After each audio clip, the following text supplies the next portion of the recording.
According to a recent survey, 76% of Americans say they made at least one financial mistake in 2022, leaving them unhappy with the financial outcome of their decision.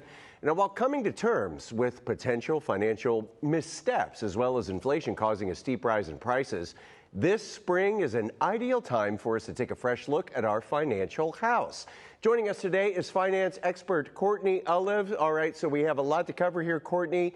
Why is it so important to spring clean our finances?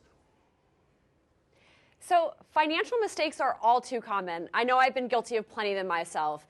And at Credit Karma, we surveyed Americans and found out that 76% of people made at least one mistake last year. The good news is it doesn't have to be that way this year. With everything going on right now in the world, things like inflation and economic uncertainty, this is the perfect time to take a moment, check in with your finances, and make sure you're set up for success for this year. So what are some of the top financial mistakes made by consumers in 2022? The number one mistake we heard from consumers was simply not saving any money last year. And it sounds so simple, but it can be so hard to do, especially when things are getting more expensive. At Credit Karma, we're encouraging people to make saving a habit this year, whether that's for an emergency fund, to buy a home, or to get out of debt. Making that a habit will set you up well for success.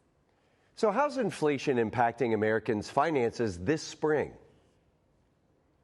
We're all feeling the pain of inflation right now, and while there's not so much we can do individually to lower prices, there are things we can do to lessen the pain in our own lives. So now more than ever is a really good time to check in on your budget to make sure you're able to cover the cost of those necessities, things like gas and groceries that are increasing in price. And while you might have to pay more for those important things, you might see other areas in your budget where you can cut back to make sure you have enough to cover. Examples could be canceling some subscriptions you don't use, like that Netflix subscription you never watch, or trying to eat out less and reduce your food delivery budget. Those all sound good. Can you share some tips for developing a budget and saving money, especially amid an uncertain economic landscape? Yeah, so creating a budget can sound really scary and intimidating, but it doesn't have to be. All you need to do is sit down and see, how much money do I have coming in each month? What do I need to spend each month on my necessities? Things like that rent payment or mortgage and food. And then take what's left and see, what can I save or put down towards debt? And then the rest can go to your wants or those non-necessary purchases. And in terms of saving, the number one thing we recommend is to figure out how to pay yourself first. If you wait till the end of the month and then hope to move money over that's left over, there's a good chance you won't have any left. If the day you get paid, you're able to put some money aside in a savings account, ideally automatically, it'll help you build that habit, because if you can't see it, you can't spend it. So, Courtney, how can consumers spend responsibly and still save? Spending responsibly using a credit card is really, really important. So credit cards can be great tools for consumers. They can provide protections on your purchases. They can help you earn cash back on your groceries and other day-to-day spending.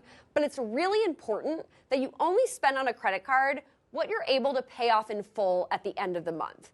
Because if you can't pay off that whole balance, you're going to start accruing interest charges. And with interest rates really high right now, carrying that debt just got more expensive.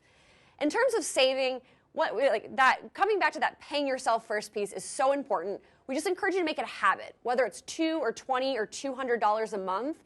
Being able to just have something automatically happening each month will make it more likely that you can save, even amidst rising inflation.